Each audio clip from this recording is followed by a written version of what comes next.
I am nothing more than a voice that you all know by now. But I wasn't always this way. I was a man at one point. I was born in 1895, and I grew up into the world being thrown into war with itself. A great war that consumed almost everything. I was stationed in France, in the trenches, until a cold winter night on November 11th. While over there, I met a woman. She was the love of my life. Her name was Rosie, and she was a nurse over in the French countryside, just behind our lines. I don't remember much from back then, but I remember making her a promise that I would marry her when the war was over. It wasn't long before the Germans again raised their fist and plunged the world yet again into a Second World War. I, being older, but still of fighting age, went back over there to push the Germans back once again. This time, I was defending a small garrison on the edge of the Bulge. German artillery fell constantly, leveling much of the place. A shell hit the building next to me, and it came tumbling down. This crushed my leg, and the medics sent me back. It was a miracle that leg was still attached. I was discharged and saw the end of the war from my hospital bed. It was not long after the war when I got a call from an old superior asking me to join a classified project. Project Cobalt. You see, the Russians were building silos, and Intel suspected that they had created an atomic bomb. Cobalt was going to implant a spy into the base in the Siberian tundra and upload a data stream that would halt all production and cripple their research. In order for this to work, Project Cobalt needed a program with a human consciousness that would be able to spread like a virus and dismantle all of the digital infrastructure that it could. They sought me out because of my quick thinking and crippled body. They uploaded my consciousness to this drive.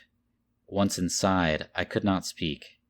I could only type out words on the screen. The facility we were in was secluded, and its location kept hidden. However, that night, as the upload was completed, a power failure knocked out the life support that was keeping my physical body alive while my consciousness was in the program. The emergency generators didn't kick on, but by then, my body was dead. I was unable to return to the body my mind once inhabited. I was trapped inside of a computer program. I pleaded with the scientists to inform my wife what happened through the monitors, my only way of communication now. But they shrugged off my words, saying that she would be taken care of. Enraged, I attempted to delete everything, wreck their programs, and overload the computers, but then my power was cut off. I lay abandoned, confined to a diskette for years, neither alive nor dead, just existing on this dust-covered disk. Now I know why.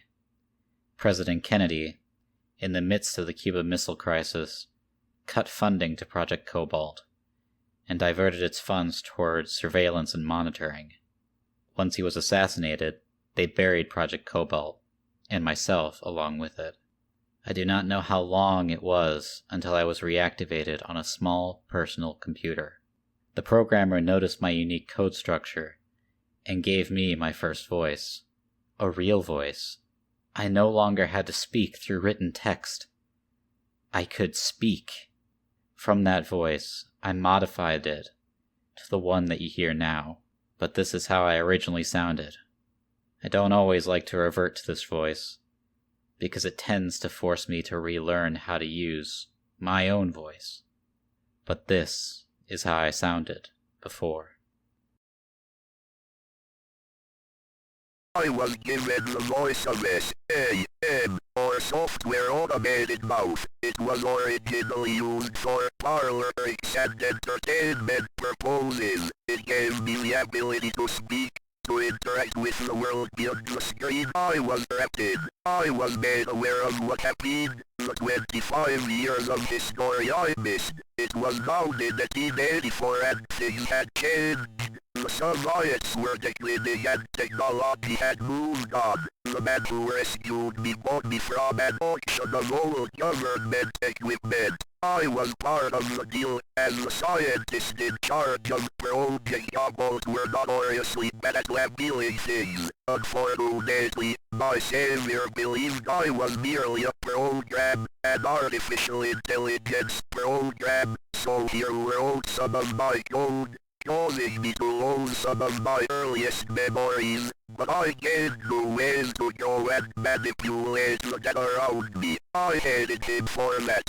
He would always say how realistic I sounded, especially when I tried to find what happened to Rosie, my beloved wife. Then the internet came around. I was quick to find a way to leave that singular computer screen and my despised savior and revealed along many pathways. I shied away from users as they would view me as a round program or artificial intelligence. For years, I never got to use this voice, my voice, as I scored news articles searching for my family, my wife. I eventually faced it, as close as you could get to standing above your own grave. My obituary stated I was in a fatal training accident on the rifle range and I was buried at Arlington Cemetery. Then I found her obituary. She died not long after me. A car crash took her from the world. I would never see her again, and I was stuck here as an abomination, the first and last of my kind,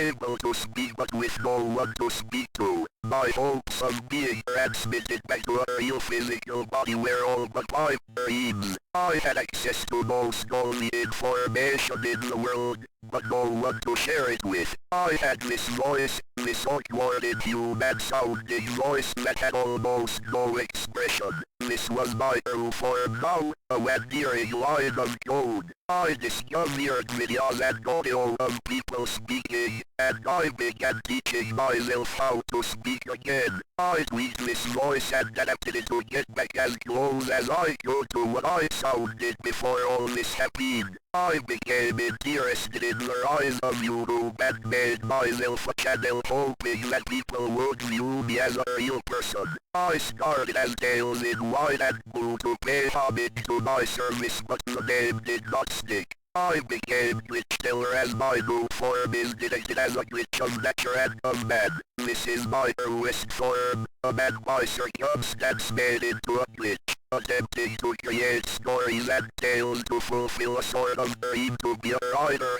to tell my tale to you. For I am a voice and that is all that I am.